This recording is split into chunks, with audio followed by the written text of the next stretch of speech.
ఓం శ్రీ గురుదేవాయ నమః. ఓం సల్లక్షణ సమారంభాం చిదానందేతి మధ్యమాం అస్మదాచార్య పర్యంతాం వందే గురు పరంపరాం. ఓం గీతామృతమహోదధయే నమః. ఓం గీతామృతాస్వాద ఆనందాయ నమః.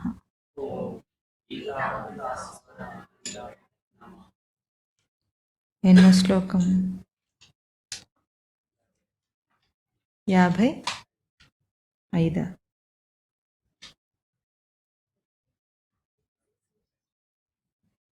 56 ఒకరు అంటున్నారు, 55 ఒకరు అంటున్నారు.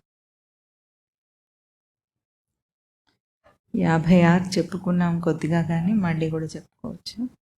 దుఃఖేష్వనుద్విగ్నమనాః సుఖేషు విగతస్పృహః వీతరాగభయక్రోధః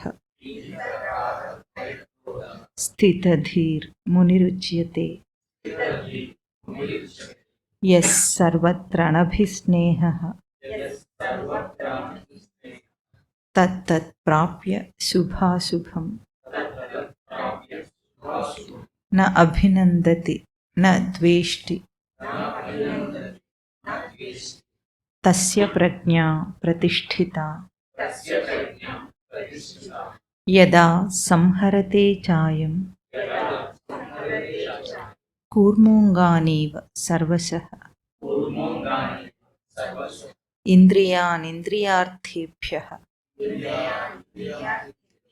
తస్య ప్రజ్ఞా ప్రతిష్ఠితా. ఈ శ్లోకాలను ఈరోజు మననం చేయాలి. 2వ అధ్యాయం సాంఖ్యయోగం అని చెప్పుకున్నాం. సాంఖ్యం అంటే ఏమని చెప్పుకున్నాము? స్పష్టమైంది, స్పష్టంగా చెప్పబడిన ఆత్మతత్వమును ఆత్మానాత్మ వివేకం అంటారు ప్రసిద్ధంగా. సాంఖ్యయోగం అంటే ఆత్మానాత్మ వివేకం అని. సాంఖ్య శబ్దానికి, ఆ పదానికి అర్థంతో చెప్పుకున్నప్పుడు స్పష్టమైన వ్యక్తం చేసింది అని, వ్యక్తీకరణ అని అర్థం. దాంట్లో 3వ అంశంగా ఇది వస్తుంది. అంటే 3 భాగాలుగా సాంఖ్యయోగమును అనుకుంటే, మొదటి భాగం ఆత్మతత్వమును బోధించుట. అంటే జీవుడి యొక్క నిజస్వరూపాన్ని తేటతెల్లం చేసి స్పష్టంగా చెప్పారు. చెప్పి అటువంటి ఆ స్థితిని ఎట్లా ప్రవర్తనలో, కర్మలో ఆచరించాలో, కర్మాచరణ గురించి బాగా కర్మయోగంగా చెప్పారు. ఆ తర్వాత ఇప్పుడు అర్జునుడు అడిగిన ప్రశ్నతో ఇది ఇంకొక అంశం మొదలైంది సాంఖ్యయోగంలో. అదేమిటి అంటే, తన ఆత్మస్వరూపాన్ని, తన నిజస్వరూపాన్ని గుర్తించిన వాడు కర్మను ఆచరిస్తూ ఉండాలని స్వామి చెప్తే, ఆ కర్మను ఆచరించేవాడు ఎట్లా ఉంటాడు, ఎట్లా వ్యక్తమవుతాడు అన్న ఆ ప్రశ్నను తీసుకొచ్చాడు అర్జునుడు. దాన్నే ఒక పదంతో చెప్పాడు అనుకున్నాం. ఏమిటది? స్థితప్రజ్ఞ లక్షణాలు అని. అంటే స్వామి చెప్పిన మూలమైన బోధ సమత్వం. సమత్వం యోగ ఉచ్యతే అన్నది మూలమైన బోధ. బుద్ధియుక్త అని చెప్పి, అంటే బుద్ధియుక్తుడై సమత్వముతో కర్మను ఆచరించాలి, ఫలాన్ని విడిచి అన్న చెప్పిన 3 అంశాలను క్రోఢీకరించి కలిపి వాటి యొక్క అర్థాన్ని స్థితప్రజ్ఞుడు అన్న లక్షణంలో ఇమిడ్చాడు అర్జునుడు. ఇది ప్రతి సాధకుడికి, జ్ఞానికి తన పురోగతిని తరచి చూచుకునే ఒక గీటురాయి వంటి.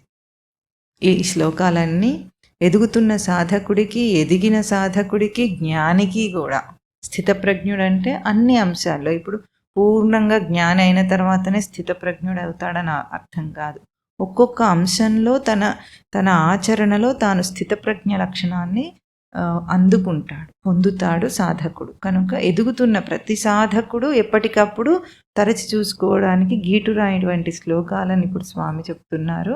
చాలా విశేషమైన శ్లోకాలు ఇవన్నీ కూడా, సాంఖ్యయోగానికి ముఖ్యమైన శ్లోకాలు. దాంట్లో అర్జునుడు ఏమని ప్రశ్న అడిగాడు? మూలమైన ప్రశ్న అర్జునుడిది ఏమిటంటే, స్థితప్రజ్ఞస్య కా భాష, సమాధిస్తస్య స్థితప్రజ్ఞస్య కా భాష. సమాధి అందు నిలిచిన స్థితప్రజ్ఞుడి యొక్క భాష ఏమిటి అంటే ఎట్లా ప్రవర్తిస్తాడు అని అర్థం. భాష అంటే వ్యక్తమవుతాడని అర్థం. జ్ఞానము వ్యక్తం కావాలి, తెలుసుకుంటే సరిపోదు, ప్రవర్తనలో వ్యక్తం అవ్వాలి. అది ఇక్కడ ముఖ్యమైన అంశం అన్నమాట. మనం తెలుసుకున్నది మన ప్రవర్తనలో వ్యక్తం అవ్వాలి. ఇప్పుడు అటువంటి స్థితప్రజ్ఞుడు అన్న పదానికి అర్థం ఏం చెప్పుకున్నాం మనం? స్థిత అంటే స్థిరమైన అని అర్థం. ప్రజ్ఞ అంటే స్పష్టమైన ఎరుక. జ్ఞ అని వచ్చిన పదం ఎక్కడొచ్చినా మీరు బాగా గుర్తు, జ్ఞానము, జ్ఞ అన్న పదాలు వచ్చినప్పుడు దాని అర్థము ఎరుక అని అర్థం. తన సచ్చిదానంద స్మృతి అందు స్థిరమైన స్పష్టమైన ఎరుక కలిగిన వాడు అని అర్థం స్థితప్రజ్ఞుడు అంటే. వాడు ఎట్లా ప్రవర్తిస్తాడు అంటే, ఎట్లా ప్రవర్తిస్తాడు, ఏ భాషలో ప్రవర్తిస్తాడంటే లౌకికమైన భాష కాదు, వాడి భాష బుద్ధి భాష. బుద్ధి ఎట్లా ఉందో అంటే, మనం ప్రవర్తిస్తుంటే దాని వెనుక మన బుద్ధి ప్రవర్తిస్తుంది. ఆ బుద్ధి యొక్క స్థితి గురించే మాట్లాడుతున్నారు ఇక్కడ. బయట నీ ప్రవర్తన గురించి మాట్లాడటం లేదు. ఎందుకు? బుద్ధి యొక్క స్థితి ఎట్లా ఉంటే బయటిది ఆటోమేటిక్గా అట్లాగే వస్తుంది. కనుక ఇప్పుడు ట్రేస్ పేపర్ ఉంటుంది, మనం రాస్తుంటే ఏమవుతుంది, కింద ఏం పడుతుంది, మనం పైన ఏం రాస్తున్నామో కింద అదే పడుతుంది. ఎట్లాగో మనం బుద్ధిలో ఎటువంటి స్థితిని నిలుపుకున్నామో ఆ స్థితియే మన ప్రతి ప్రవర్తనలో, అంటే మనకున్న జ్ఞాన కర్మేంద్రియాలన్నిటిలో కూడా లోపల స్థితియే వ్యక్తమవుతుంది, కానీ బయట స్థితితో మనకి ఇప్పుడు సంబంధం లేదు. అయితే అద్దంలో చూసి సవరణ చేసుకున్నట్టు మనం ఏం చేస్తాము, పాపిడ వంకర వస్తే ఎక్కడ చూసుకుంటాం, బొట్ట వంకర వస్తే అద్దంలో చూసుకుంటాం. అద్దాన్ని సవరిస్తామా, మనం సవరించుకుంటామా? మనం సవరించుకుంటాం. అట్లా ప్రవర్తనను చూసి ఇక్కడ సవరణ, బయట ప్రతిబింబాన్ని చూసి మొహం మీద ఉన్నదాన్ని సవరించుకున్నాం ఇందాక ఎట్లాగో, అట్లాగే ప్రవర్తనను చూసి లోపల సవరించుకోమని ఈ శ్లోకాల అర్థం. అట్లా తన సచ్చిదానంద స్మృతి వ్యక్తమవుతుంది ప్రతి ప్రవర్తనలో అని ఎరుక కలిగి ఉండాలి. వివేకానందుడు చెప్తాడు, ఎప్పుడైతే ప్రతి కదలికలో సచ్చిదానంద స్మృతి వ్యక్తమవుతుందన్న ఎరుక కలిగి ఉంటాడో వాడే ఎన్లైటెండ్ బీయింగ్ అని. ఎన్లైటన్మెంట్ అంటే ఏమిటో అనుకుంటారు, ఏం కాదు. ఇక్కడ ఉన్న చైతన్యం బయట ప్రవర్తిస్తుందని ప్రతి ప్రవర్తనలో. మన ఆడిటరీ సిస్టము ఏదైనా సరే, అంటే శ్రవణేంద్రియం కానీ ఘ్రాణేంద్రియం కానీ పనిచేస్తుంది అంటే చైతన్యాన్ని ఆస్వాదించాలి. అట్లా స్థిరంగా ఎప్పుడు ఎరుక కలిగి ఉంటాడో, ఏం వాసన చూస్తున్నామని మనం ఆలోచిస్తాం. మనం చూసేదేమిటి, ఆ ఘ్రాణ ప్రక్రియను ఆస్వాదన చేస్తున్నాం. అది మనం ఎరుకలో ఉండము. ఆ ఎరుక నిలుపుకుంటే చాలు. ఇది స్థితప్రజ్ఞ లక్షణం. వాడు చలించకుండా ఉంటాడు, ఎందుకంటే బయటది మారుతుంది, తన స్థితి మారదు. అంటే మారిపోయే వాటిల్లో మారకుండా తాను ఎంత స్థిరంగా ఉండగలుగుతున్నాడో చూసుకోవటం స్థితప్రజ్ఞ లక్షణం. వాడు ఎట్లా మాట్లాడతాడు, కిం ప్రభాషేత కిమాసీత వ్రజేత కిం, 3 ప్రశ్నలు అడిగాడు. ప్రభాషేత అంటే మాట్లాడతాడు ఎట్లాగో, కిం ఆసీత కూర్చుంటాడు ఎట్లాగో, కిం వ్రజేత అంటే ప్రవర్తిస్తాడు. ఈ 3 కూడా కూర్చుంటాడంటే ఎట్లా కూర్చుంటాడు అని అర్థం, అంటే కింద కూర్చుంటాడు పైన కూర్చుంటాడు అర్థం కాదు. అక్కడ కూర్చోవటం అంటే ఉంటాడు అని అర్థం అని చెప్పుకున్నాం. ఆసనం అంటే అసభువి ధాతు, ఉంటాడు ఎట్లా వాడు. ప్రభాషేత అంటే మాట్లాడతాడు. మాట అనేది చాలా గొప్ప విశేషం మనిషికి ఉన్నది. ఎందుకంటే ఒక శబ్దం ఉత్పన్నమవుతుంటే దాన్ని మాడ్యులేట్ చేసి ఒక భాషలో ఇమిడ్చి భావాన్ని వ్యక్తం చేస్తున్నాం మనం. ఎంత స్పష్టంగా మనకే తెలుస్తుంది. మనం ఏమన్నా దీనికి ప్రయాసపడతామా? ఆ వోకల్ కార్డ్ ఎంత బాగా మనకు రచించబడింది, డిజైన్ చేయబడింది తెలుస్తుంది. ఒక శబ్దమే, అది వచ్చేది నిశ్వాసలోని శబ్దం అంతే. దాన్ని మనం భావయుక్తమైన మాటల ద్వారా వ్యక్తం చేస్తున్నాం. అంత చేయటానికి ఆ చైతన్యాన్ని మనం ఎంతగా నిలుపుకుంటున్నామో అర్థం కావాలి మనకు. ఒక వోకల్ సిస్టమ్ పనిచేస్తుందంటే ఎంత స్పష్టంగా ఆ చైతన్యాన్ని నిలుపుకుంటున్నాం. మనం చేయటం లేదు కదా, అన్ని ప్రాణులతో సహా మనం కూడా చేస్తూనే ఉన్నాం. ఆ భాషలో మన సంస్కారం వ్యక్తమవుతుందంట. భావం అంటే ఏమిటి? మనం ఎటువంటి ఉచ్చారణ చేస్తున్నాము, మాట మాట్లాడుతున్నాము, ఏమంటున్నాము, అవన్నీ కూడా అందులో సంస్కార రూపంలో వ్యక్తమవుతాయి. కనుక ఎంత స్థిరంగా ఉంటాడో అంత స్థిరంగా ప్రవర్తిస్తాడు. ఇది అక్కడ అడుగుతున్న ప్రశ్న. అయితే దానికి స్వామి చెప్తున్న సమాధానాలు ఎట్లా ఉన్నాయి? 2 చెప్పుకున్నాం మనం. యదా సర్వాన్ కామాన్ మనోగతాన్ సర్వాన్ కామాన్ ప్రజహాతి. మనస్సు యందు కలుగుతున్న అన్ని కామములను విడిచేస్తాడు. ఎట్లా విడిచేయాలి? అన్ని కామములను అంటే అన్ని కోరికలను కూడా విడిచేయాలట. ఎన్నెన్ని విషయాలు వస్తున్నాయో అవన్నీ రావటానికి ఒకటే కారణం, మనం కోరాం కాబట్టి. ఇంకో సూత్రమే లేదు అక్కడ. మనకు ఎదురయ్యింది అంటే మనం అనుకుంటాం నేనేం అడగలేదు ఇట్లాంటిదని. అటువంటి సంకల్పం లేకుండా అది మనకు ఎదురవ్వదు. మనకు అక్కడ అది ఎదురైతేనే మనం కోరిన కోరిక ఏదో రూపంలో ఉంటుంది, మనకు ఎదురైన విషయం ఇంకో రూపంలో ఉంటుంది. కానీ అవి 2 సంబంధం ఉన్నవి. మనం కోరితే అది ఎదురైంది. అయితే అన్నిటినీ విడిచిపెట్టేయాలన్నారు. కష్టంగా ఉందా అంటే మనం పోయినసారి చెప్పుకున్నాం. ఏమైనా పెద్ద కష్టమా? మనం చేస్తున్న పని అది. చెప్పండి, ఏ ఒక్క కోరిక కోరిందంతా ఇప్పుడు నిలుపుకున్నారా? ఉంచుకున్నారా? ఉంచుకోగలమా? పోనీ లేదు, వదిలేస్తాం. కానీ ఇక్కడ కూడా అదే చెప్పారు కదా, మరి మనం కూడా స్థితప్రజ్ఞలమే కదా. అప్పుడు అన్నీ విడిచేయమన్నారు. మనోగతాన్ సర్వాన్ కామాన్ ప్రజహాతి. అన్నీ మనకు కూడా మనసులో పుట్టిన అన్ని కోరికలను మనం కూడా విడిచేసాం. అయితే ఇప్పుడు సరిపోయింది కదా, మనం స్థితప్రజ్ఞులమేనా? అందుకే మూడో పాదంలో ఒక కండిషన్ చూపించారు. మనకేమైంది? ఒకటి పోతే ఇంకొక కోరిక రెడీగా కూర్చొని ఉంది ఎప్పటికీ. ఈ సూత్రం బాగా గుర్తుపెట్టుకోవాలి. మనం కూడా విడిచిన వాళ్ళమే. ఇప్పుడు కాదు, 84 లక్షల జీవరాశుల గర్భాలలో అన్ని ప్రవర్తనలలో అన్ని కోరికలను, మనసులో కలిగిన అన్ని కోరికలను ఒక్కటన్నా శేషం లేకుండా విడిచిన వాళ్ళమే మనం కూడా. కానీ అక్కడ ఏమన్నారు స్వామి? ఆత్మన్యేవ ఆత్మనా తుష్ట. ఇది కావాల్సిన స్థితి. లేకపోతే అంటే తనయందు తానే తృప్తి చెందినవాడై అన్నిటినీ వదిలేయాలి. మనం ఎందుకు గతిలేక వదిలేసాము? అదే పోయింది అనుకుంటున్నాం, అంతేనా? విషయాలు అవే పోతున్నాయి అనుకోవట్లే మనం. పోతాయా? మన చేతిలో ఉన్న వస్తువే మనం విడవకుండా కిందికి పోతుందా? పడదు. మనం జారిస్తేనే జారుతుంది, కానీ లేకపోతే లేదా పట్టు సరిగ్గా ఇవ్వకపోతే జారిపోతుంది. అంతేగాని దానంతట అదైతే కింద పడదు. మరి కోరికలు విషయాలు మాత్రం మనం వదిలేయకుండా అవి ఎట్లా పోయినాయి? మనమేమనుకుంటాం అదే వచ్చింది, అదే పోయింది. ఇట్లా మన అవగాహన మనం పట్టుకున్నాము విడిచాము అని కూడా తెలియకుండా సాగుతూ ఉంటుంది అన్నమాట. ఇప్పుడు స్వామి ఏమంటున్నారు? విడవటం అయితే తప్పనిదే, విడుస్తాడు. కానీ ఎట్లా విడవాలట వాడు? ఆత్మన్యేవ ఆత్మనా తుష్ట. నా యందు నేను సమృద్ధి స్వరూపును. తుష్టి అంటే సమృద్ధి స్వరూపం. ఇంకా దేనివల్ల నా వెలితి పూడవబడదు. ఈ విషయం తెలియకనే అసలు మనిషి ఏ ప్రవర్తన చేసినా ఒకటే కారణం, ఏ ప్రేరణ వల్ల చేస్తున్నాడు అంటే ఒకటే కారణం ఏమిటంటే తను బయటి విషయం లేకపోతే తనలో వెలితిని అనుభవిస్తున్నాడు. విషయంతో దాన్ని పూడ్చుకునే ప్రయత్నం చేస్తుంటాడు ఒకదాన్ని తీసుకొని. అంటే ఒక కోరిక తీర్చుకుంటే నేను ఇప్పుడు పూర్ణుణ్ణి అవుతా, ఇప్పుడు ఇల్లు కట్టుకుంటే మాకు అన్నీ అయిపోతాయి అనుకుంటారు చూసారా అట్లా లోకంలో. అట్లాగే ఇది కొనుక్కుంటే అయిపోతుంది అని అనుకున్నట్టుగా తన వెల్త్ని పూడ్చుకోవడానికి ప్రయత్నం చేస్తాడు. అదేమో ఎప్పటికీ పూరింపబడదు. ఎన్ని వేసినా సరే అందులో అది ఖాళీగానే చూపిస్తుంది ఎప్పటికీ. ఆ ఖాళీ ఎప్పుడు తెలుస్తుంది? తనను తాను తెలుసుకున్న రోజున ఆ వెలితిపోతుంది. ఏమని తెలుసుకుంటాడు? నాకు నేనే సంపూర్ణుణ్ణి, ఇంకా నాకు ఏమీ చేయవలసింది లేదు, పొందవలసింది లేదు, ఏదీ లేదు. అది ఆత్మన్యేవ ఆత్మనా తుష్ట. అట్లా వదిలేస్తే విషయాలను వాడు స్థితప్రజ్ఞుడు.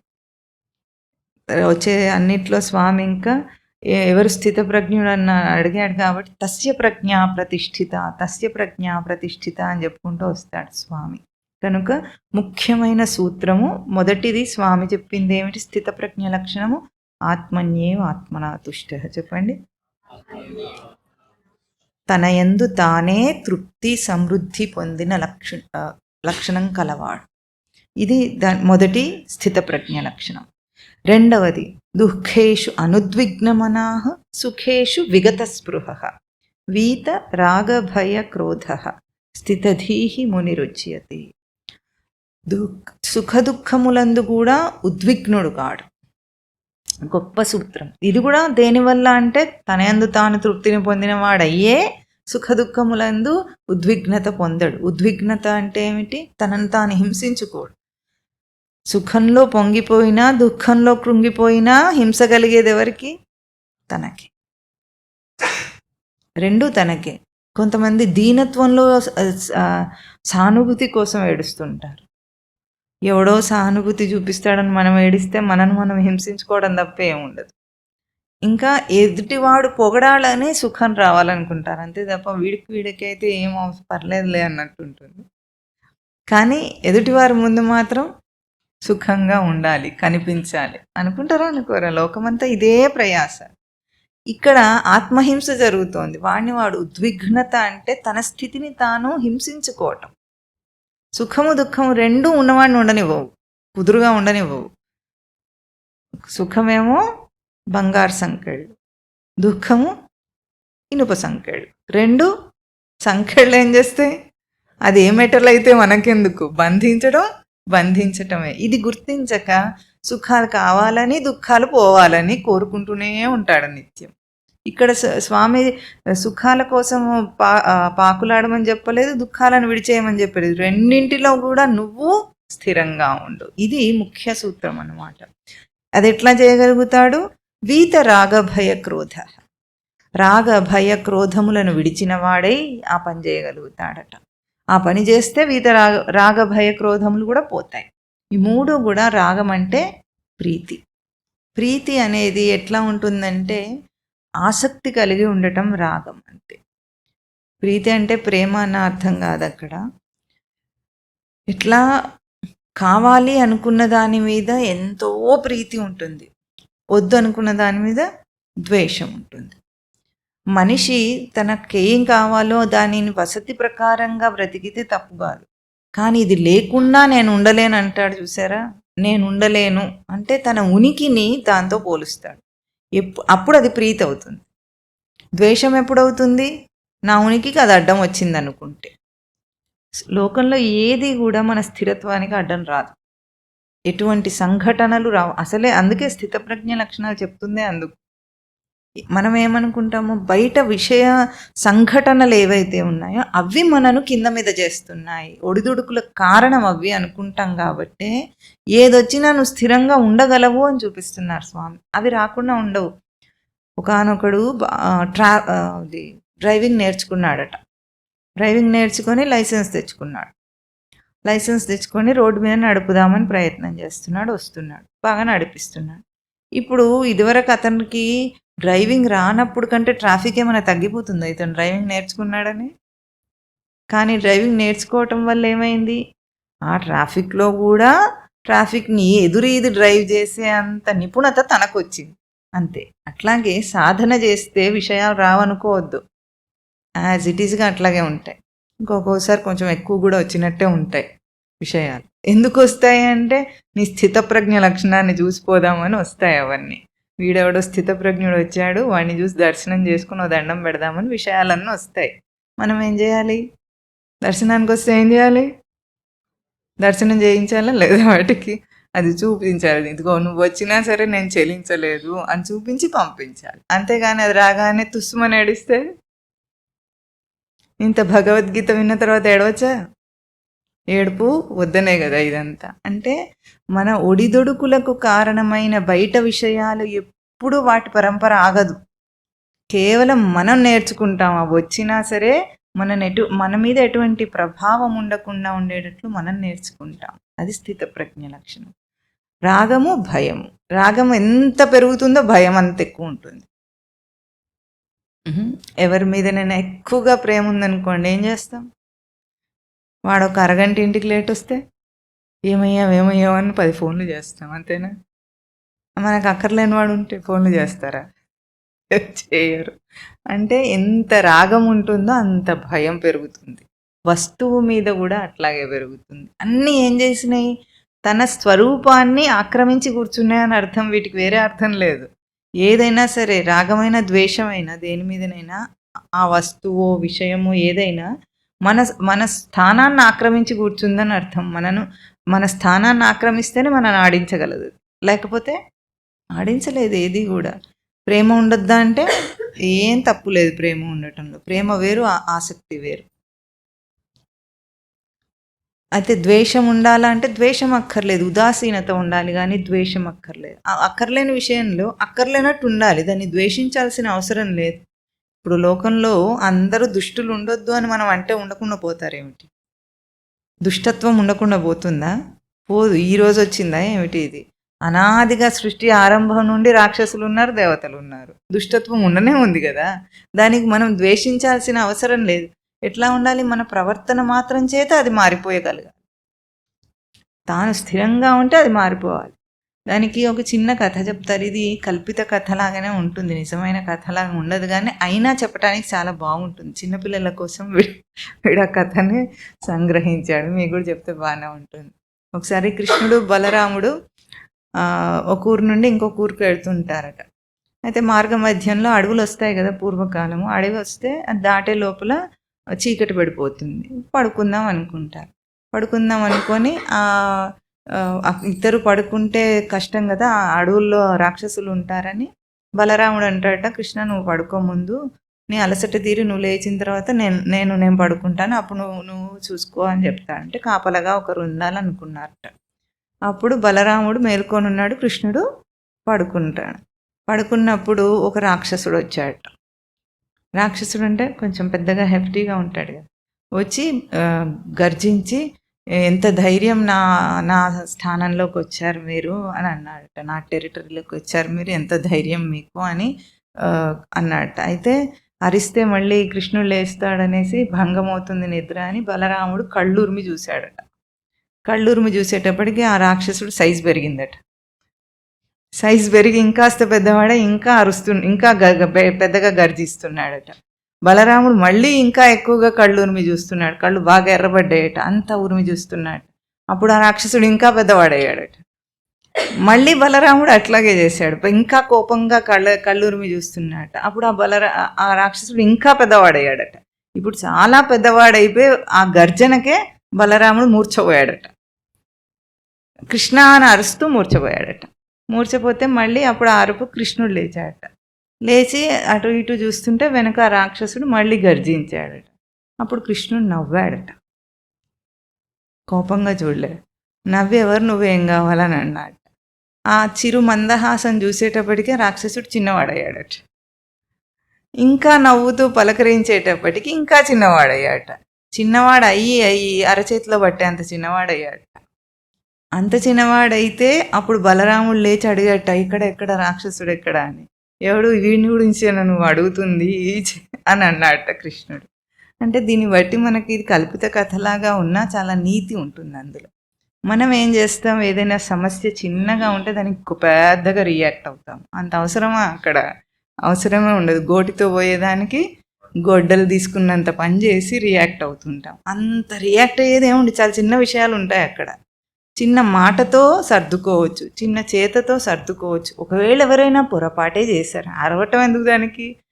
అరవకుండా అరిచి చెప్తే వాడు బెదురుకుంటాడు, అరవకుండా చెప్తే సర్దుకుంటాడు, అంతేనా? ఇంత చిన్న విషయం కూడా మనకు అర్థం కాకుండా మనం ఓవర్ రియాక్ట్ అవుతుంటాం. ఎప్పుడైతే మనం ప్రసన్నతతో ఉంటామో, స్థిరంగా ఉంటామో, పక్క విషయం అదే సర్దుకొని చిన్నదే కనిపిస్తుంది. ఇక్కడ ఆ రాక్షసుడు పెద్దవాడుగాడు, చిన్నవాడుగాడు. మన కోపం వల్ల ఆ సమస్య పెద్దదిగా కనిపించింది, మన అసహనం వల్ల ఆ సమస్య పెద్దదిగా కనిపించింది, మన స్థిరత్వం వల్ల, మన ప్రశాంతత వల్ల ఆ సమస్య చిన్నదే కనిపిస్తుంది. చాలా చిన్న కథ కానీ గొప్ప నీతిని చెప్తుంది అక్కడ. తన స్థితి వల్లనే ఎదుటిది పెద్దది చిన్నది కష్టము నిష్ఠురము అన్నీ వస్తాయి. అందుకు దుఃఖేషు అనిద్విగ్నమనః ఎప్పుడవుతాడు? రాగం లేనివాడు అట్లా ప్రవర్తించగలడు. ఎవరికైతే ప్రీతి ఉంటుందో, ఆసక్తి అత్యాసక్తి మోహాలు ఉంటాయో వాడు చేయలేడు, భయంతో ఉంటారు. అరిచామంటే వెనక భయం ఉందని అర్థం.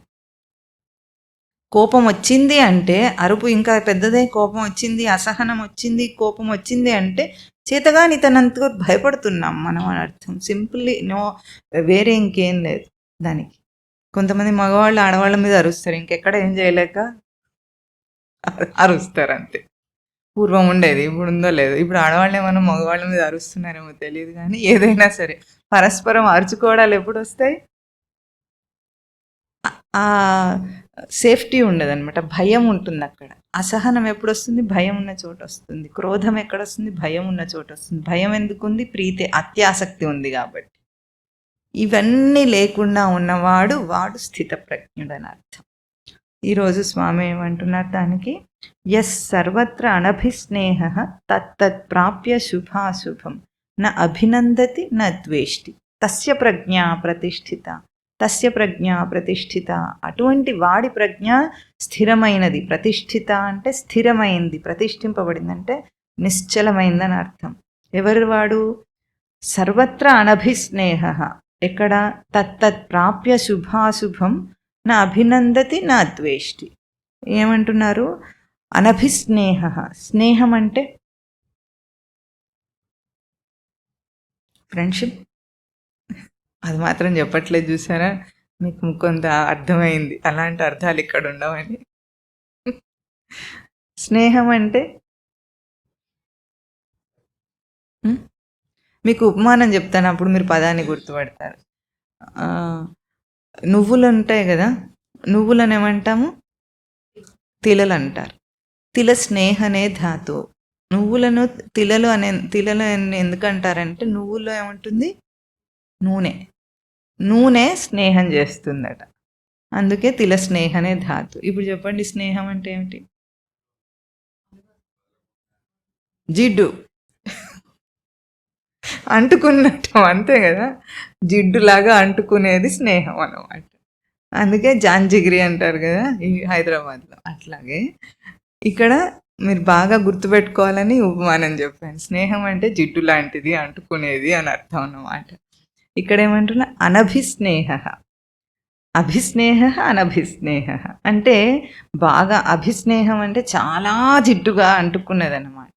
అనభిస్నేహ అంటే అస్సలు అంటుకోందని అర్థం.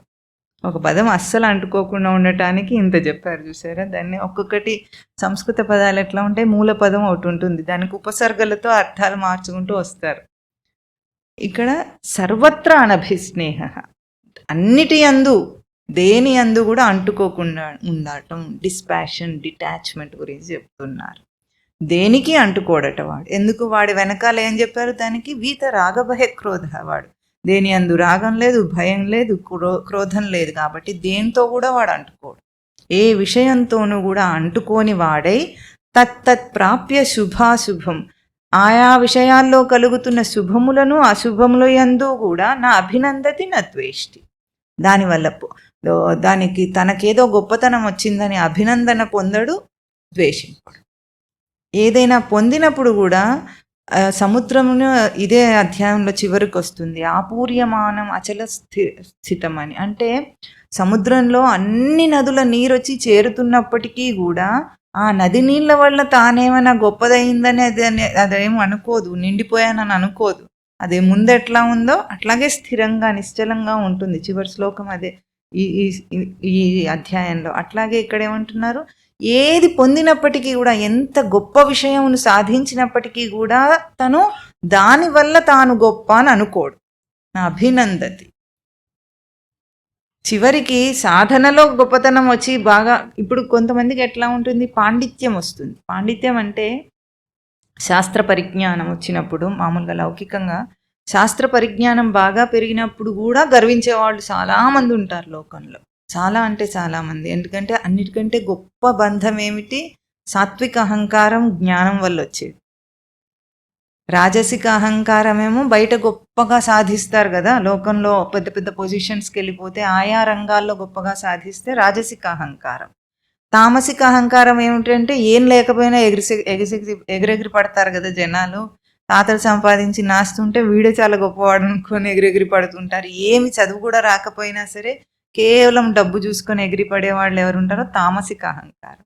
రాజసిక అహంకారం ఎట్లా ఉంటుంది? తను తెలివితేటల చేత లోకంలో చాలా గొప్పగా అన్ని సాధించేసినవి ఏవేవుతుంటే ఆయా రంగాల్లో వాడు ఎక్స్పర్టైజ్ అయినప్పుడు వచ్చే అహంకారం రాజసిక అహంకారం. ఇంకా ఏమిటి, శాస్త్ర పరిజ్ఞానాన్ని తెలుసుకొని నాకు అంతా అర్థమైంది. ఇప్పుడు నాకు భగవద్గీత అర్థం తెలిసిపోయింది. ఉపనిషత్తులు అన్నీ కూడా నేను అన్నీ కూడా అన్నీ విడమర్చి చెప్పగలను అని అంత. అప్పుడు అదేది నాలెడ్జ్ వల్ల వచ్చే అహంకారం సాత్విక అహంకారం. ఇంకా గొప్పది, అది ముళ్ళు లాంటిది, తీయటం రాదు. ఎందుకంటే వాడికి అట్లా ఉందని కూడా తెలియట్లా కాబట్టి. వేరే వాళ్ళదన్నా బయటపడుతుంది, వీళ్ళది బయట కూడా పడదు. కనుక అది సాత్విక అహంకారం. అటువంటివి ఏ వచ్చినా సరే, ఏ విషయం వచ్చినా సరే నేను గొప్ప కాదు. ఎందుకంటే విషయం వల్ల నేను ఎట్లా గొప్ప అవుతా? నా వల్ల విషయం గొప్పది అవ్వాలి కానీ విషయం వల్ల నేను గొప్పవాడు కాదు. ఇప్పుడు ఒక రంగంలో గొప్పగా మనం ఒకటి సాధించామనుకున్నాం. నేను సాధించినందువల్ల అది గొప్పదయిందా? అది అవ్వటం వల్ల నేను గొప్పవాడిని అయ్యానా? దాన్ని సాధించటం వల్ల చెప్పండి. ఎవరి తెలివి వల్ల, తెలివి మీద ఆధారపడే ఆ విషయం బయటికి వచ్చింది, అంతేగాని దాన్ని సాధించటం వల్ల నేను ఎట్లా గొప్ప అవుతా? నా తెలివి నాదే, ఆ విషయం తెలిసినా తెలియకపోయినా. నా తెలివిని తెలుసుకుంటే చాలు, అన్నీ తెలుసుకోవాల్సిన అవసరం లేదు. అందుకు దానివల్ల నేను గొప్ప కాదు. ఇది ఆత్మన్యేవ ఆత్మనా తుష్ట. మొదటి లక్షణాన్ని ప్రమాణంగా పెట్టుకుని అన్ని లక్షణాలు వస్తాయి. తనయందు తాను సమృద్ధి స్వరూపమైనప్పుడు లోటు కానీ లేమి కానీ బయట దానివల్ల నాకు రానే రాదు అని ఎవరు ఉంటారో వాడు తత్తత్ ప్రాప్య శుభ అశుభం, శుభమైనా అశుభమైనా సరే నా అభినందతి. శుభం అంటే లోకంలో శుభాలు అశుభాలు రెండు ఉంటాయా చెప్పండి. శుభకార్యాలేవి, శుభకర్మలేవి, అశుభకర్మలేవి?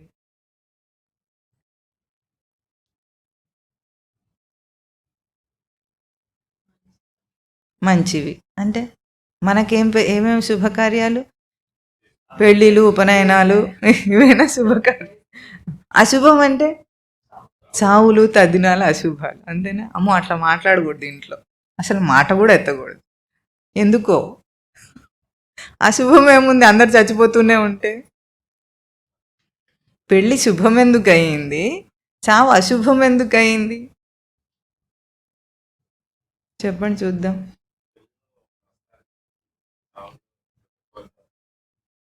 ఓహో, పెళ్ళిలో ఏదో పొందుతారని అనుకుంటున్నారా? భ్రాంతి కాదా? చెప్పండి. పెళ్ళిలో ఏమైంది? గుణపాఠం నేర్చుకోవడానికి రెడీ అయ్యాడు అంతే. చావుకు వచ్చేటప్పటికి గుణపాఠం వచ్చేసింది. ఇంకా మెచ్యూరిటీ ఎక్కడుంది ఎక్కువ? చావుకు వచ్చేటప్పుడే కదా అప్పటికి భ్రాంతి అంతా తొలగి నిజానిజాలన్నీ తెలిసినాయి. శుభం ఇప్పుడు శుభమే చెప్పండి. అసలు విషయం తెలిసింది శుభమా? తెలియకుండా భ్రాంతిలో ప్రవేశించటం శుభమా? చూడండి, మన వాళ్ళు ఎట్లా మననంతా హిప్నటైజ్ చేసి పెట్టారు. పెళ్ళంటే శుభము, శుభకార్యాలంటే అందరిని పిలిచి, నలుగురిని పిలిచి సందడి చేసుకొని భ్రాంతిలో పడటం అనే కదా, అంతే కదా అర్థం. ఏం ఉద్ధరిస్తున్నారు అక్కడ? ఏం ఉద్ధరించారు? కానీ అక్కడ ఒక రహస్యం ఉంది. వీటిని మనం లౌకిక భాషలో శుభాశుభములు అంటాం, కానీ మామూలుగా అయితే సంస్కారాలు. ఇవన్నీ సంస్కరించుకోవటానికి అవకాశంగా వాటిని డిజైన్ చేశారు. చెడిపోవడానికి అవకాశంగా డిజైన్ చేయలేదు. కానీ మనం చెడిపోతున్నాం అవి వాడుకున్నది వేరే విషయం. కానీ సంస్కారాల రూపంలో చెప్పారు మనం అనే శుభకార్యాలన్నీ కూడా. అందులోనే ఉంది 16 సంస్కారాల్లో అంత్యేష్టి కూడా ఉంది. కానీ మనకు అది అశుభంగా కనిపిస్తుంది. అంటే మన కోర్స్ పూర్తవుతుంది చావు అనే దాంతో. కానీ ఇక్కడ శుభ అశుభములు అంటే ఏమిటంటే, శుభం అంటే ప్రకాశించటం, అశుభం అంటే ప్రకాశించకపోవటం. ఎక్కడైనా సరే, ఏ ప్రవర్తనలోనైనా సరే తన వెలుగు తనకు ప్రకాశిస్తే అది శుభకార్యం.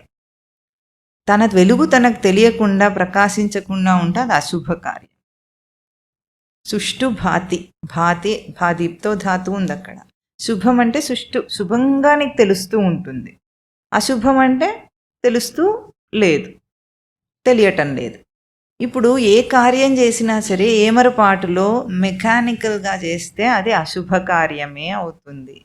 నువ్వు ఉండి నీ ప్రెజెన్స్లో అది జరిగితే, అంటే ఎట్లాగూ ఎప్పుడైతే మనము చీకట్లో నడుస్తున్నాం, టార్చ్ లైట్ వేసుకొని వెళుతున్నాం, టార్చ్ లైట్ వెలుగు నీకు ముందు తెలుస్తుందా, దారి ముందు తెలుస్తుందా?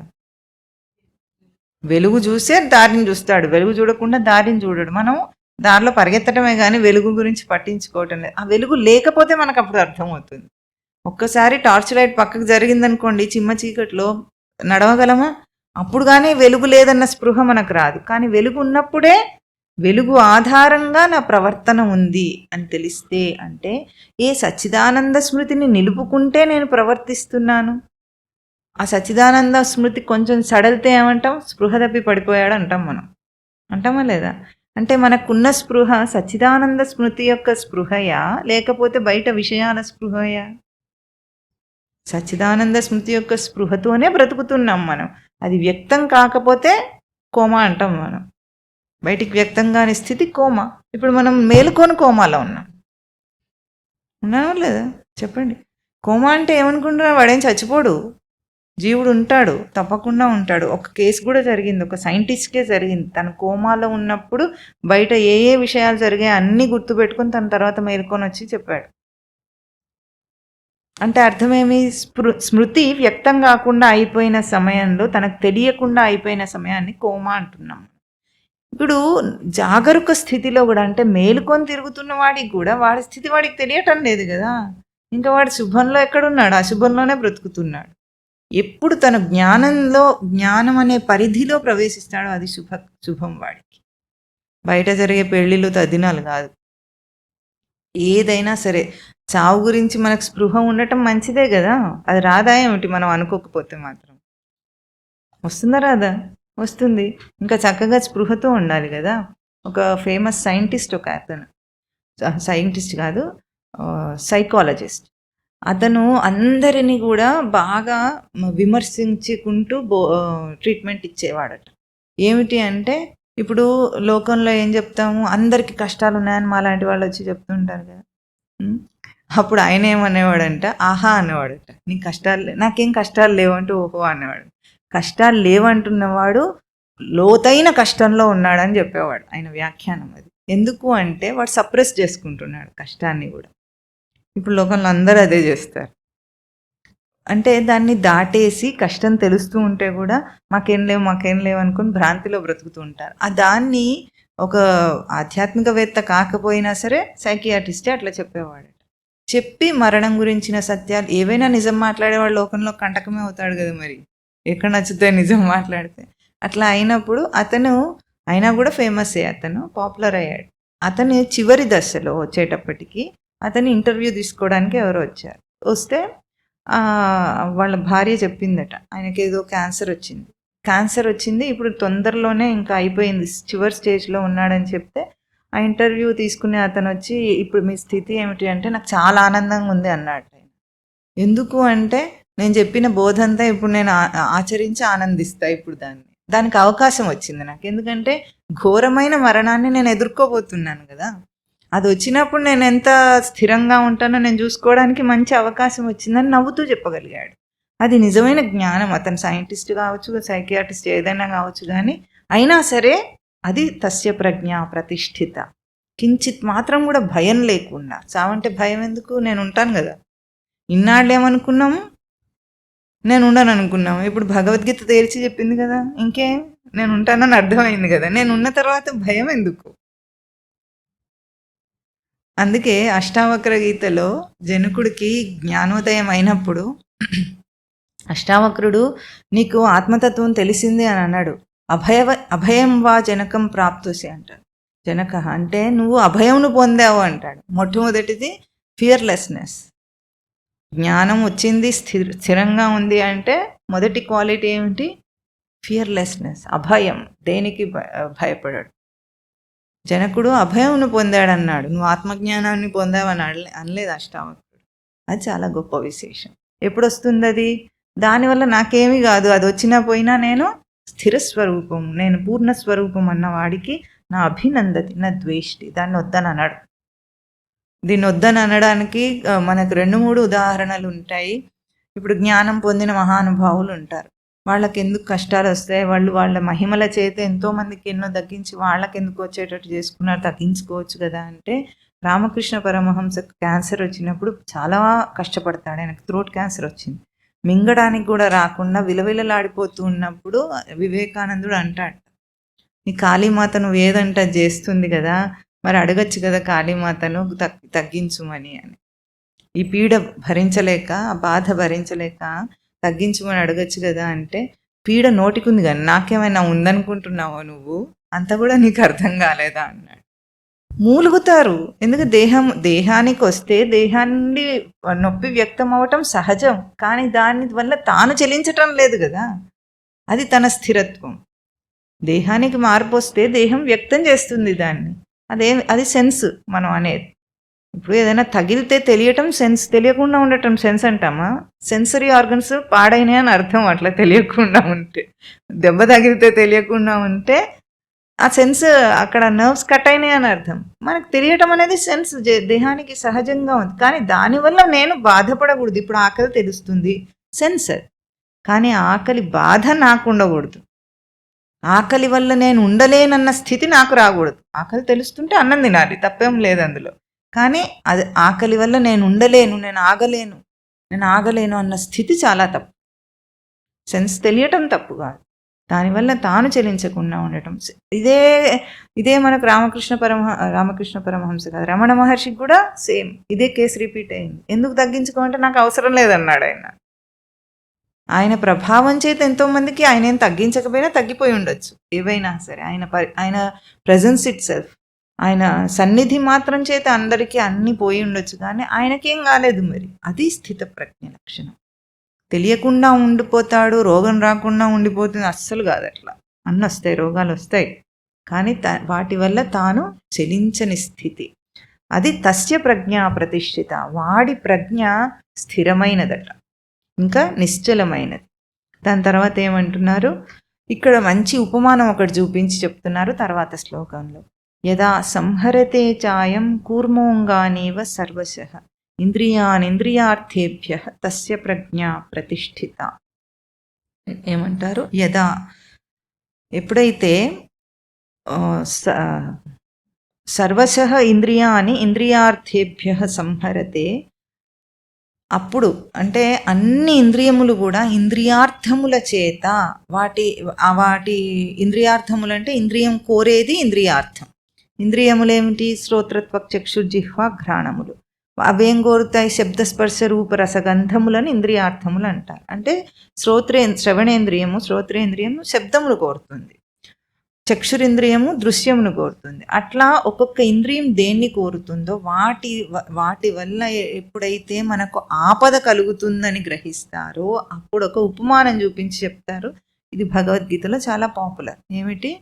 ఒక తాబేలు తనకు అపాయం కలిగినప్పుడు తన అవయవములన్నిటినీ తన తలకాయతో సహా 5 కూడా లోపలికి లాగేసుకొని తన డిప్పలోకి వెళ్ళిపోతుంది. దాని డిప్ప ఎట్లా డిజైన్ చేయబడింది? ఇది టఫ్గా ఉంటుంది, అంటే గట్టిగా ఉండి దానికి ఆ బయట ప్రిడేటర్స్ నుండి, బయట దాని మీద అటాక్ చేసే వాటి వల్ల దానికి ఎటువంటి అపాయం కలగకుండా తనను తాను రక్షించే వ్యవస్థ చాలా బాగా సృష్టి రచనలో ఒకటి ఉంది. అట్లాగే ఒక సాధకుడైన వాడు, జ్ఞాని అయిన వాడు ఏం చేస్తాడంటే తన స్థిరత్వమును నిలుపుకొనుట కోసము ఇంద్రియార్థముల నుండి తనంతట తానే ఉపసంహరించుకుంటాడు. అందుకే నియమానుష్ఠాన జీవితంలో ఆత్మజ్ఞానం తొందరగా ఎందుకు వస్తుంది అంటే సహకారం ఉంటుంది కనుక.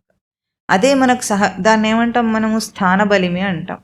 ఈ స్థానబలిమి విషయము మనకు గజేంద్ర మోక్షం కథలో బాగా తెలుస్తుంది. గజేంద్ర మోక్షంలో ఎట్లా ఉంటుంది? మొసలి నీటి మడుగులో ఉంది, గజేంద్రుడు బయట నుండి వచ్చాడు. శక్తిలో ఏనుగు చాలా శక్తివంతమైంది. అక్కడ మడుగులోకి దిగిన తర్వాత మొసలి పట్టుకున్న తర్వాత ఆ కథలో కొన్ని వేల సంవత్సరాలు పోరాడిందని ఉంటుంది అక్కడ. అంటే అన్నిసార్లు కూడా ఏం చేస్తుందట, ఆ ఏనుగు విసిరి కొడుతుందట ఆ మొసలిని, యోజనాల దూరం వెళ్ళి పడుతుందట అది. అయితే అంత దూరం వెళ్ళిన మొసలి తిరిగి రావటమేమో చాలా తొందరగా వేగంగా వచ్చేస్తుందట. ఇది ఒడ్డుకు రావటం అంటే ఆ ఏనుగు అక్కడ నుండి ఒడ్డుకు రావటానికి రాలేకపోయిందట, మళ్ళీ వచ్చి పట్టుకునేదట ఆ మొసలి. ఎందుకు? స్థాన బలిమి అని చెప్తారు. అంటే ఏ స్థానంలో మొసలికి నీరు తనకు నివాస స్థానమైంది, ఏనుగుకు తన స్థానం కాదు. అంటే పరాయి స్థానంలో చేయటం సాధన అంత కష్టంగా ఉంటుందన్నమాట. అందుకే సంసారికి చాలా కష్టంగా అనిపిస్తుంటుంది, సన్యాసి సులభంగా చేయగలుగుతుంటాడు. అయితే నియమానుష్ఠానం చేస్తూ సన్యాసి అయినా సంసారి అయినా చేయగలడు. నియమానుష్ఠానంతో ఉంది అంటే ఇంద్రియాలను నిగ్రహించుకోవటం. అందుకు నియమాలను చూపిస్తారు. ఎట్లా?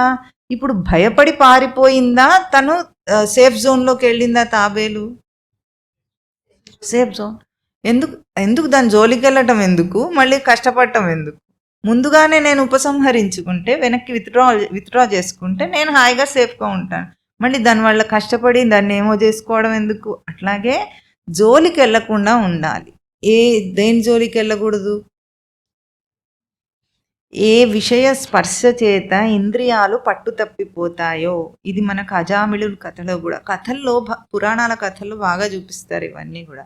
అజామిళుడు మంచి సద్బ్రాహ్మణ వంశంలో పుట్టినవాడు, చాలా అనుష్ఠానపరుడు, గురువుకి తండ్రికి సేవ చేసేవాడు. అయినా సరే ఒకసారి కట్టెలు కొట్టడానికి అడవికి వెళ్తాడు. అడవికి వెళ్ళినప్పుడు ఏమైంది, అక్కడ ఒక వేశ్యతో ఒక పురుషుడు ఎవరో సంభోగించటం చూస్తాడు. అంతే. ఆ కేవలం చూసినంత మాత్రం చేతనే అతని మనస్సు చెలించిపోయి వికలమయ్యి ఆ వేశ్య సాంగత్యాన్ని కోరుకుంటాడు. కోరుకొని తనను పెళ్లి చేసుకొని భార్యను వదిలేసి, తండ్రిని వదిలేసి, గురువును వదిలేసి భ్రష్టుడైపోతాడు మొత్తం. ఆ బ్రాహ్మణత్వం అంతా వదిలేసి దొంగతనానికి కూడా సిద్ధపడతాడు ఆ వేశ్యను తృప్తిపరచడం కోసం. ఇంత ఎందుకు జరిగింది? కేవలం చూసినంత మాత్రం చేత. అందుకే చివరి దశలో మళ్ళీ తన కొడుకైన నారాయణ అన్న పేరు పిలిస్తే అప్పుడు యమదూతలు రావటం, ఈ కథ చెప్తారు. దాని వెనుక బ్యాక్గ్రౌండ్ కథ ఎవరు చెప్పరు.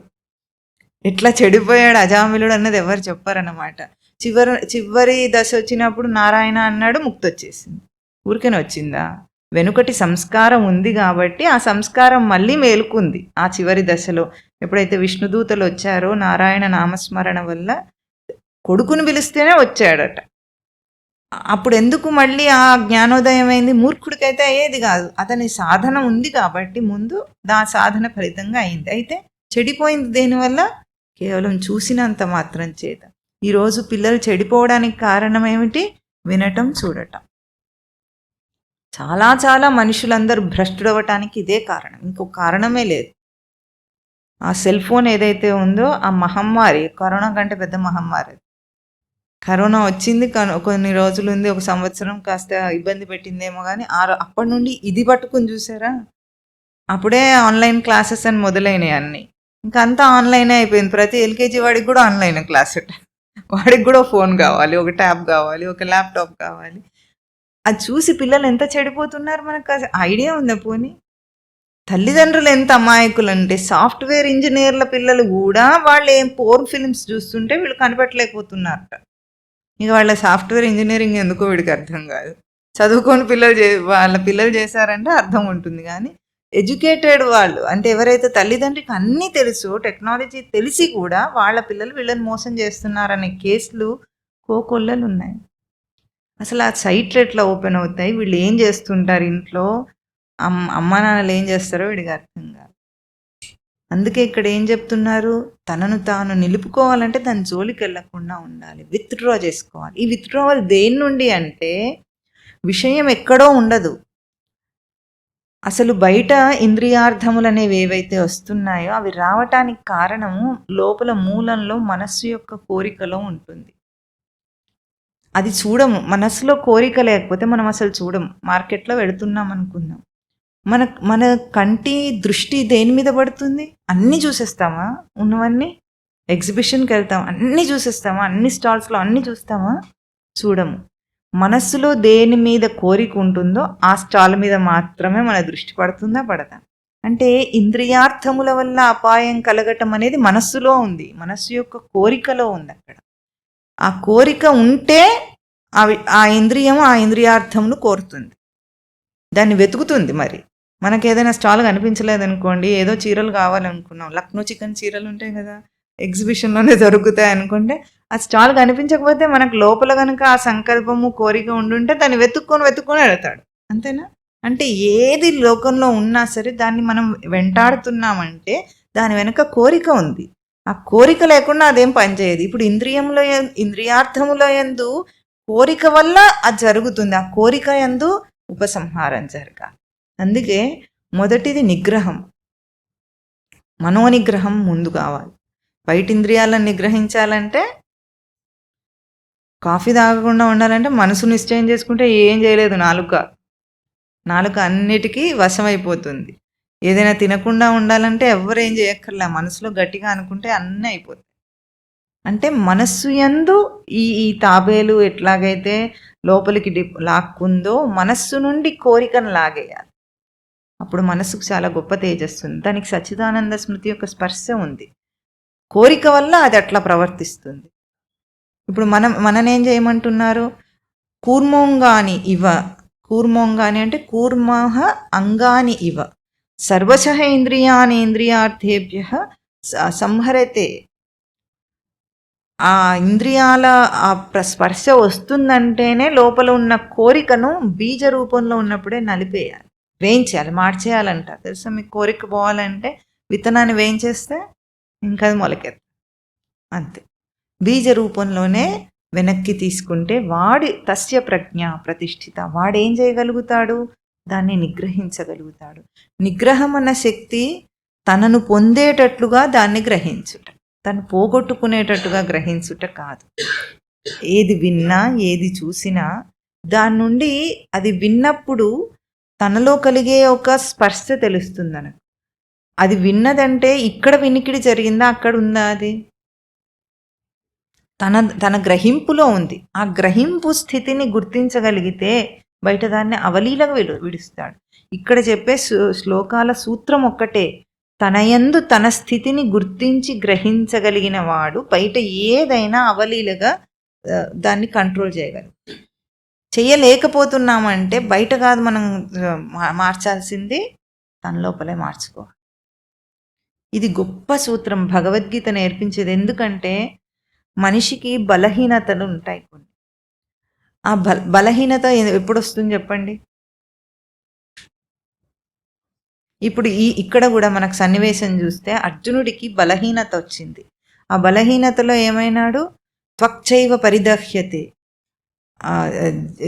దేహం కంపించిపోయి దహించుకుపోతుంది నాకు అన్నంత బయటగా ఏదైతే చూపించాడో అర్జునుడు, అవన్నీ కూడా మానసిక బలహీనత వల్ల వచ్చినాయని మనం ఆ రోజు చెప్పుకున్నాం. బయట ఏం రోగం రాలేదు అర్జునుడికి.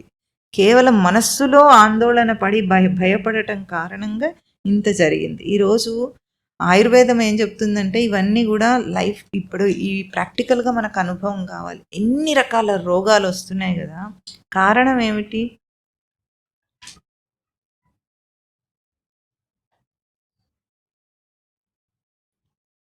మీకు సందేహం వద్దు, మళ్ళీ ఎప్పుడు అడిగినా ఒకటే, రోగానికి కారణం ఆహారం. ఏం సందేహపడకుండా చెప్పొచ్చు దాన్ని. గుడి సూత్రం అది. ఎందుకంటే తిండే ఆరోగ్యం, ఆహారం ఔషధం ఆయుర్వేదం ప్రకారంగా. ఇప్పుడు మనకు ఔషధం ఏమైంది? విషమైంది, అంతే. రోగానికి ఇదే కారణం, అంత ఆలోచించక్కర్లేదు మీరు. అయితే ఆ ఆహారము కొన్నిసార్లు ఎట్లా ఉంటుంది? మేము మంచి ఆహారమే తింటున్నాము, అన్ని మంచివే ఉన్నాయి అనుకున్నప్పుడు కూడా అది ఇది రోగ కారణం అవ్వటానికి రెండో కారణం ఏం చెప్తారంటే, మానసిక స్థితి ఎట్లా ఉందో తినేటప్పుడు అది తింటున్న దాన్ని విషం చేస్తుందట. స్ట్రెస్, యాంగ్జైటీ, ప్రెషర్ వీటిలో తింటే ఆ తినేది విషం అవుతోందట. ఈరోజు కారణాలు అవి. ఆమం అంటాం, ఆమం అంటారు దాన్ని. విషమే అది. నేరుగా ఆహారం విషయం అవ్వటాన్ని ఆమం అంటున్నారు. నిరామయం, ఆమయం నిరామయం. నిరామయం కృష్ణరసాయనం పిబ కిం ఔషధై క్లిశ్యసి మూఢ దుర్మతే నిరామయం కృష్ణరసాయనం పిబ అంటారు కులశేఖర ఆళ్వారు. అంటే ఔషధాలు తీసుకుని ఎందుకురా బాధపడుతున్నావు, నిరామయమైన కృష్ణ రసాయనాన్ని తాగు అంటారు. మనం ఏం చేస్తాం? తినేటప్పుడు కూడా ప్రశాంతంగా తినడు మనిషి. ఫోన్ పెట్టుకోనో, ఫోన్ పెట్టుకుంటే పెట్టుకున్నాడు, ప్రవచనం మనం పెట్టుకుంటాడా? అట్లా కాదు, ఏ పిచ్చి చెత్త న్యూస్ వినుకుంటూ. మొన్న వీడు ఒక బోధవాక్యాలు రాస్తుంటే ఒక వాక్యం రాశాడు. గాడిదకు మనిషికి ఒకటే తేడా, గాడిద న్యూస్ పేపర్ తింటుంది, మనిషి న్యూస్ పేపర్ చదువుతాడు. ఇద్దరు న్యూస్ పేపర్ చేత బాధితులే. న్యూస్ చూసుకుంటూ అన్నం తింటే ఏమవుతుంది? అది ఆమయం అవుతుంది, విషం అవుతుంది. ఎందుకు? అందులో ఒక మంచి మాట మాట్లాడుతుందా న్యూస్ రీడర్? ఒక్కటంటే ఒక్కటి నోటికి మంచి మాట రాదు విందామంటే. పోనీ వీళ్ళే మాట్లాడుకుంటే ఏమైనా మంచి మాటలు మాట్లాడుకుంటారా? ఎవరి మీదనైనా చాడీలు చెప్పుకోవటం, ఈర్ష్య, అసూయ. ఇంకా సీరియల్ ఉంటాయి. అసలు సీరియల్లో ఉన్నంత విషాన్ని కరిగించి గ్లాస్లో పోసి తాగిస్తూ ఉంటారు. అది సీరియల్ అంటే అర్థం అది. అవునా కాదా? దాన్ని చూసుకుంటూ తింటూ ఉంటారు స్పృహ కూడా లేకుండా. ఇంక పిల్లలు ఏముంటాయి, ఇవి గేమ్స్ ఉంటాయి కదా, వాటిని ఏమంటారు, పబ్జీ లాంటి గేమ్స్. అది ఒక్క పేరే తెలుసు, ఏముంటుందో లోపల తెలియదు వీడికి. పోట్లాడుకుంటుంటారని తెలుసు. దాంట్లో ఒకరినొకరు తుపాకీలతో చంపుకుంటుంటూ రక్తపాతం లాంటిది కూడా క్రియేట్ చేస్తుంది. అలాంటి ఇంతవరకే తెలుసు వీడు. అలాంటివి చూసుకుంటూ వాళ్ళ అమ్మను పెట్టేస్తుంటారు పక్క నుండి. ఇంకా వాడికి ఏం జీర్ణమవుతుంది? ఇవన్నీ కూడా రోగ కారణాలు అవుతున్నాయంటే మానసిక స్థితిని బట్టి అవుతున్నాయి. తినే పదార్థం ఎట్లాగో శుచిగా ఉండాలి, అది కూడా లేకుండా అయింది. అదొకటి లేదు. ఇప్పుడు కనీసము మానసిక స్థితి ఎట్లా ఉంది? మనస్సే అన్నిటికీ కారణం. దాన్ని అమృతం చేయాలంటే కూడా విషపూరితమైన ఆహారం కూడా అయినా సరే, మనకు మొన్న పిల్లలకి 2-3 కథల్లో చూపించాం. మీరాబాయికి విషం ఇస్తే ఆమె కృష్ణ స్మరణ చేసుకుంటూ తాగితే అది అమృతం అయింది ఆవిడకి. ఊరికే కథలు అవి, సత్యం అది. అందుకే నా భగవన్నామం చెప్పి తిండి తినమని నేర్పించింది. ఎందుకు? అది ప్రసాదం అవుతుంది. పెట్టేటప్పుడు నివేదన, నైవేద్యం అంటాం.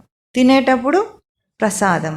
దీంట్లోనే వస్తుంది, ప్రసాదే సర్వదుఃఖానాం హాని అస్య ఉపజాయతే ప్రసన్న చేతసో హ్యాసు బుద్ధి పర్యవతిష్టతే. ప్రసన్న చేతస్కుడై ప్రసాదం తిన్న వెంటనే ఏమవుతుంది? బుద్ధి పర్యవతిష్టతే, బుద్ధి మారిపోతుంది వాడికి. అందుకే ప్రసాదాన్ని శుచిగా శుభ్రంగా పెట్టడం అనే నియమం తప్పనిసరి. అప్పుడు ప్రసాదం అవుతుంది. మంత్రం చెప్పి తింటే ప్రసాదం అవుతుంది. అది మంత్రం యొక్క విలువ. భారతదేశంలో యంత్రశక్తి కాదు ఉంది, ఎప్పుడైనా మంత్రశక్తి ఉంది. మనం ఇప్పుడు మంత్రాలను వదిలిపెట్టి యంత్రాన్ని పట్టుకొని ఇట్లా తయారయ్యాం. ఇప్పుడు సెల్ ఫోన్కి పూజ చేసుకొని తింటూ ఉంటాం. అది లేకపోతే తిండి కూడా సహించదు వీళ్ళకు. ఇంకేమవుతుంది అప్పుడు? అందుకు ఇంద్రియార్థముల నుండి ఇంద్రియాలను వెనక్కి లాక్కో, ఉపసంహరించుకో. దాని డిప్ప ఎట్లా ఉంటుందంటే ఎంత గట్టిగా కొట్టినా కూడా లోపల ఏమీ కాదు. అదే బయట ఉంటే చాలా సున్నితమైన దేహము తాబేలుది. డిప్ప ఇచ్చి దాన్ని రక్షించింది. స్త్రీలకు కూడా ఇది ఉపమానం చెప్తారు. డిప్ప అంటే ఆచ్ఛాదన కదా, ఆ ఆచ్ఛాదనను తొలగించుకొని నేను స్వేచ్ఛగా ఉన్నానంటే తాబేలు ఎంతకాలం బతుకుతుందో, స్త్రీకి కూడా స్వేచ్ఛ అన్నారు ఆ మాటలు చెప్పుకొని బయటపడితే ఎట్లా ఉంటుంది, అట్లాగే అవుతుంది. అంత మాత్రాన బలహీనంగా బ్రతుకుమని అర్థం కాదు. తన రక్షణ వ్యవస్థను నిలుపుకొని, తన సంస్కారాన్ని నిలుపుకొని ఎంతైనా సాధించవచ్చు. సంస్కారహీనంగా బయటికి స్వేచ్ఛ అన్న పదం వాడి చేస్తే ఇట్లాగా అవుతాయని. అది కూడా ఉపమానం చెప్తారు, తాబేలు ఉపమానం. ఇది సృష్టి ఒక్కొక్క జీవరాశిలో ఒక్కొక్క ప్రత్యేకత ఉంటుంది. ఆ ప్రత్యేకతను చూపించి అవన్నీ ప్రత్యేకతలు మనిషిలో లేవు, అసలు ఉండవు, అవసరం కూడా లేదు. కానీ దాన్ని చూసి మనం నేర్చుకునేటట్టుగా మనకు చాలా చెప్పింది. మనకేమిచ్చింది? దాన్ని చూసి నేర్చుకునే తెలివినిచ్చింది, దానికి ఆ ప్రత్యేక లక్షణాన్ని ఇచ్చింది. అట్లాగే ఇప్పుడు కుక్కకు విశ్వాసం ఉంటుందని చెప్తారు. ఇప్పుడు కుక్కలాగా మనకు వాసన అనేది లేదు, వాసన చూసి పసిగట్టడం అనేది లేదు. అది మనకు ఉండాల్సిన అవసరం లేదు. కానీ మనకు ఒక తెలివి ఉంది. తెలివితో ఏం చేస్తాము? దాన్ని చూసి మనం విశ్వాసం అనే లక్షణాన్ని అభ్యాసం మనం చేయగలం. అట్లాగే ఇప్పుడు దీనికి ఉన్న రక్షణ వ్యవస్థ, తాబేలుకున్న రక్షణ వ్యవస్థను చూసి మనం ఎట్లా రక్షించుకోవాలి అన్నదాన్ని మనం అభ్యాసం చేయగలం. కనుక స్థూల సూక్ష్మ కారణ రూపాలు అంటారు. అంటే స్థూల రూపంలో బయటిది మనం టెంప్ట్ చేస్తుంది, అంతేనా? చూస్తే టెంప్ట్ అవుతాం, వింటే టెంప్ట్ అవుతాం. వాళ్ళు అక్కడికి వెళ్ళొచ్చారట అనగానే వీడికి ఏం కోరిక కలుగుతుంది?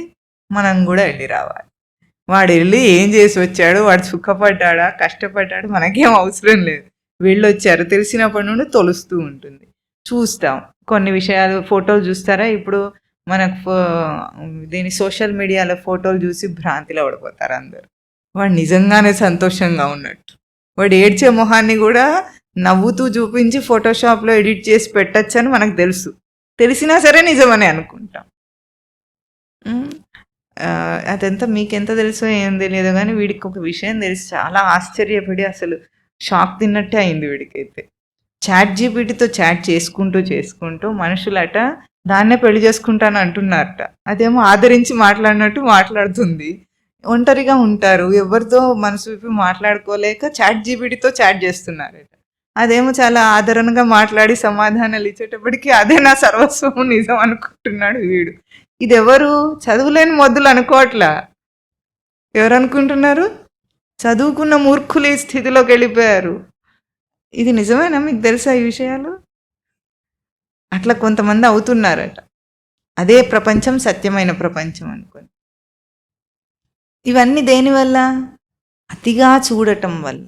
అతిగా చూడటం వల్ల భ్రాంతి ఎంత కలుగుతుందంటే మనకు అది అసత్యం అని అనిపించదు. ఇంకా మళ్ళీ మీకు ఇది తెలియాలంటే సూక్ష్మంగా చిన్న విషయాల్లోనే అర్థమవుతుంది. ఈరోజు ఏదైనా సినిమానో ఏదోనే విషయం వార్తను వింటే కల్లో దానికి సంబంధితంగా వస్తుందా రాదా? మనకు ఎట్లా వస్తుంది? మనస్సు అది ధారణ చేసింది కాబట్టి ఆ విషయాంశాన్ని ఆధారంగా తీసుకొని ఒక పిక్చర్ క్రియేట్ చేస్తుంది కళ అంటే.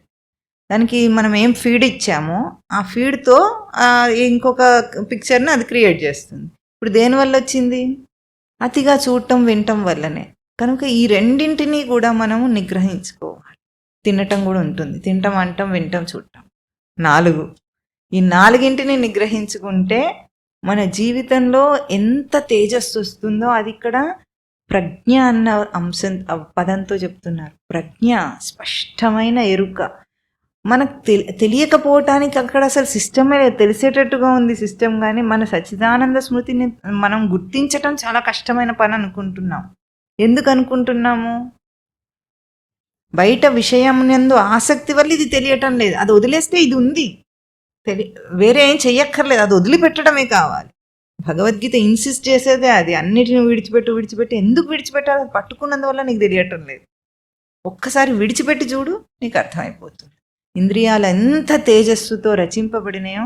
అసలు ఈ దేహం యొక్క మెకానిజం చూసి ఆశ్చర్యం కలుగుతుంది, ఆనందం కలుగుతుంది.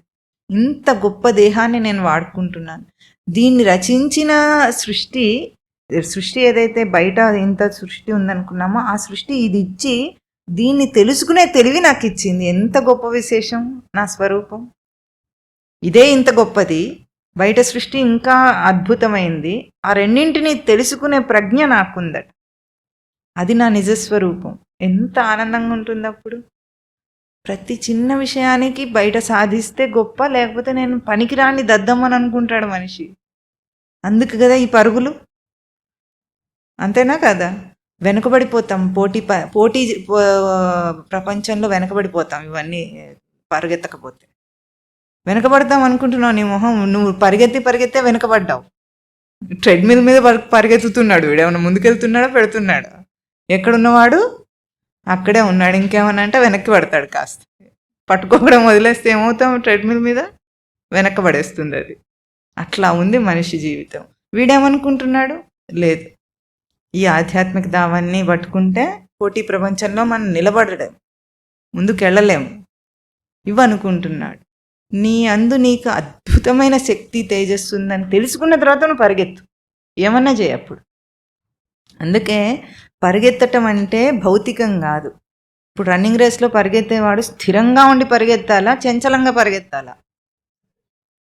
పరిగెత్తుతున్నాడు, కానీ స్థిరత్వం నిలుపుకుంటే వాడు ఫస్ట్ వస్తాడు. లేకపోతే డిస్ట్రాక్ట్ అయ్యాడంటే అయిపోతుంది, అంతే. నువ్వు కూడా పరిగెద్దు, ముందు స్థిరత్వం అభ్యాసం చేయి. యోగస్థ కురు కర్మాని, యోగమునందు స్థిరమై కర్మను ఆచరించు. మనము కర్మలన్నీ ఆచరించేసి అల్లకల్లోలం అయిపోయి ఏదో అయిపోయి ఇప్పుడు వచ్చి మళ్ళీ తెలుసుకుందామంటేనేమో మనసుకి ధారణ సరిపోవట్లేదు. ఎందుకు? మొత్తం అంతా నిండిపోయి ఉన్నాయి విషయాలు. దాన్ని ఖాళీ చేయటం కూడా రావట్లేదు మనకు. భగవద్గీత మొట్టమొదటి స్థితప్రజ్ఞ లక్షణం ఏమిటి? ఆత్మన్యేవ ఆత్మనాతుష్ట మొదటిది. తర్వాత దుఃఖేషు అనుద్విగ్నమనాహ సుఖేషు విగత స్పృహ. స్పృహ మాత్రం కూడా సుఖం వచ్చినందువల్ల నాకేదో ఒరిగింది అనుకోవద్దు. స్పృహ మాత్రంగా కూడా వచ్చింది పోయింది, సరే రాని. నా అభినందతి నా ద్వేష్టి. శుభాశుభములందు కూడా నా అభినందతి నా ద్వేష్టి. తర్వాత యదా సంహరతే చాయం కూర్మోంగానివ సర్వశ ఇంద్రియాన్ని ఇంద్రియార్థేభ్య, ఇంద్రియములను ఇంద్రియార్థముల నుండి విత్డ్రా చేసుకొని ఉపసంహారం చేసుకొని నాయందు నేను తృప్తిగా ఉంటాను. దీన్ని ఈ పరుగు జీవితంలో మీకు ఒక సూత్రం ఏమిటి అంటే, స్థిరత్వమును పొంది తర్వాత పరిగెత్తాలి.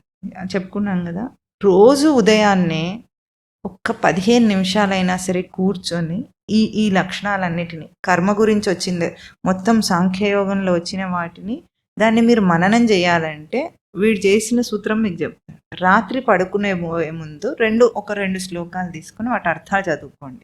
పొద్దున్న లేవగానే మీకు అవి ధారణలో ఉంటాయి సరిగ్గా చదివితే. ఏదో పరిగెత్తి టీవీ చూసుకుంటూ న్యూస్ పేపర్ చదివినట్టు కాకుండా సరిగ్గా నిలకడగా చదివితే ఉంటాయి. స్నానం చేయగానే ఇక్కడున్న వాళ్ళు అక్కడ ఒక శుచి అయిన వస్త్రం కట్టుకొని కళ్ళు మూసుకొని ఒక్కసారి అవి రీకలెక్ట్ చేసుకోండి. అది మీ రోజు మొత్తంలో, దినచర్య మొత్తంలో దాని ప్రభావం కనిపిస్తుంది. అప్పుడు అభ్యాసం తెలుస్తుంది మీకు అసలు ఏం జరుగుతుందని. అది చేయకుండా ఎన్ని రోజులు విన్నా తస్య ప్రజ్ఞ ప్రతిష్ఠిత అంటే ఏమిటో అర్థం కాదు. స్థిరమైన స్పష్టమైన ఎరుక అంటే పదం అర్థమవుతుంది అంతే, కానీ అదంటే ఏమిటో లోపల అనుభవం రావాలి. అనుభవము ప్రతి సాధకుడికి రావాలి. ఏది మనను అడ్డగిస్తుందో దాన్ని నియమాచరణ చేత ఎదుర్కోవాలి.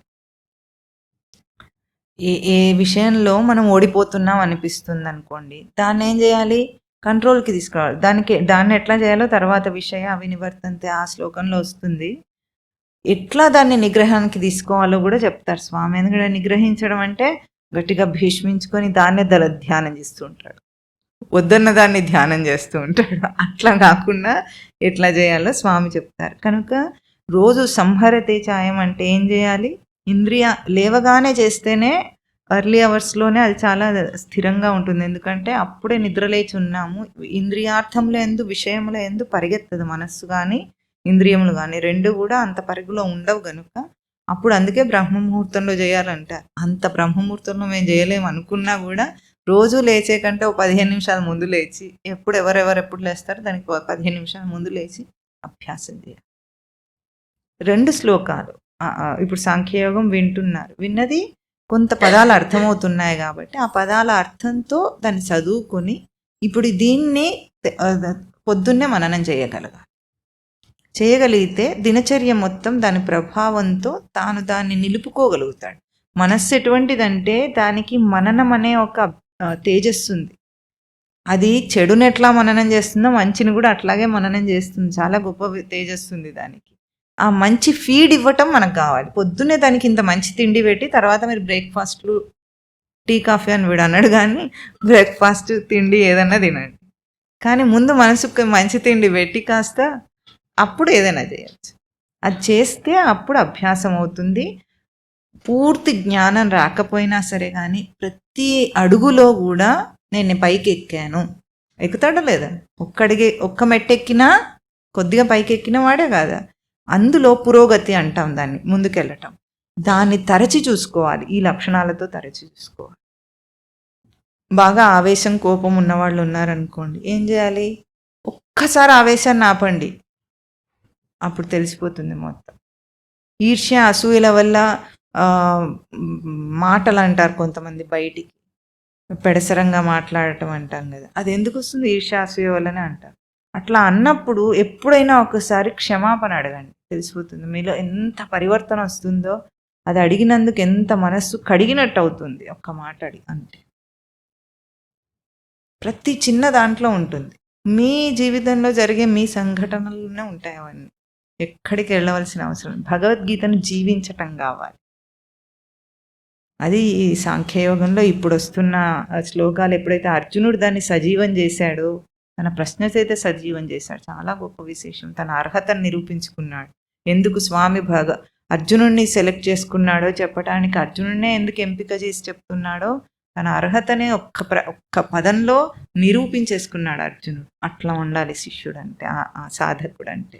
కనుక జీవించాలి భగవద్గీత. ఇవన్నీ జీవించే శ్లోకాలు. చెప్పండి. దుఃఖేష్వనుద్విగ్నమనాః సుఖేషు విగతస్పృహः వీతరాగభయక్రోధः స్థితధీర్ మునిరుచ్యతే యస్ సర్వత్రణభిస్నేహः తత్తత్ ప్రాప్య శుభాశుభం న అభినందతి న ద్వేష్టి నా ద్వేష్టి అనకూడదు న ద్వేష్టి తస్య ప్రజ్ఞా ప్రతిష్ఠిత యదా సంహరతే చాయం కూర్మోంగానీవ సర్వశః ఇంద్రియానింద్రియార్థేభ్యః తస్య ప్రజ్ఞా ప్రతిష్ఠిత ఓం తత్ సత్.